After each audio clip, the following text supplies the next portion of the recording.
Hello friends, आप लोग कैसे हैं? उम्मीद करते हैं आप लोग ठीक होंगे, आप लोग हेल्दी होंगे। फ्रेंड्स, आज एक क्वेश्चन है कि क्या फोटोसिंथेसिस और ग्लोबल वार्मिंग के बीच में किसी तरह का कोई कनेक्शन होता है?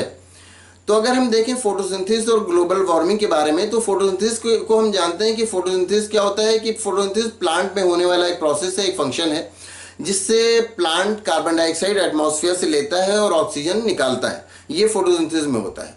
और अगर हम ग्लोबल वार्मिंग की बात करें तो ग्लोबल वार्मिंग को के बढ़ने का एक रीजन ये होता है कि एटमॉस्फेयर में कार्बन डाइऑक्साइड का बढ़ जाना। तो ग्लोबल वार्मिंग और कार्बन डाइऑक्साइड के बीच में डायरेक्ट कनेक्शन है, और फोटोसिंथेसिस और कार्बन डाइऑक्साइड के बीच में भी डायरेक्ट कनेक्शन है।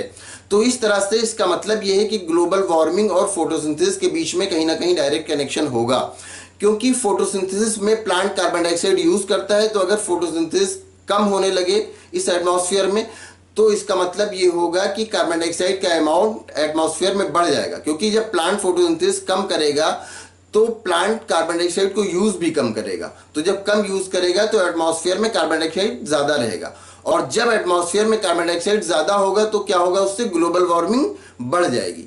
तो फोटोसिंथेसिस कम होने का मतलब ये होता है कि ग्लोबल वार्मिंग का बढ़ना। तो इस तरह से फोटोसिंथेसिस और ग्लोबल वार्मिंग के बीच में बिल्कुल डायरेक्ट कनेक्शन होता है। फोटोसिंथेसिस अगर इस अर्थ पर कम होने लगे तो क्या होगा, ग्लोबल वार्मिंग बढ़ने लगेगी। तो फोटोसिंथेसिस कम होने का मतलब ये है कि अगर प्लांट्स कम हो जाएं तो फोटोसिंथेसिस भी कम होने लगेगा। तो अगर प्लांट्स कम होने लगेंगे तो फोटोसिंथेसिस कम होने लगेगा, और फोटोसिंथेसिस कम होगा तो फिर क्या होगा, ग्लोबल वार्मिंग बढ़ने लगेगी। तो प्लांट्स का भी सीधा कनेक्शन है ग्लोबल वार्मिंग से, और प्लांट का जो ये फंक्शन होता है फोटोसिंथेसिस, उससे भी सीधा कनेक्शन है ग्लोबल वार्मिंग से।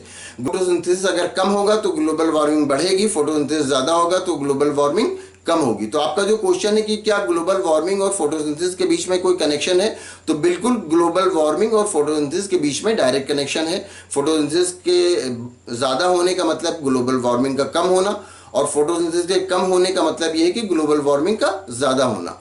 तो इसीलिए हमें प्लांट्स लगाने चाहिए ताकि फोटोसिंथेसिस भी ज्यादा हो और ग्लोबल वार्मिंग कम हो। तो उम्मीद करते हैं आपको आपके क्वेश्चन का आंसर मिल गया होगा। अगर इसमें किसी तरह का कोई कंफ्यूजन है, कोई और क्वेश्चन है, तो आप पूछ सकते हैं। Thank you.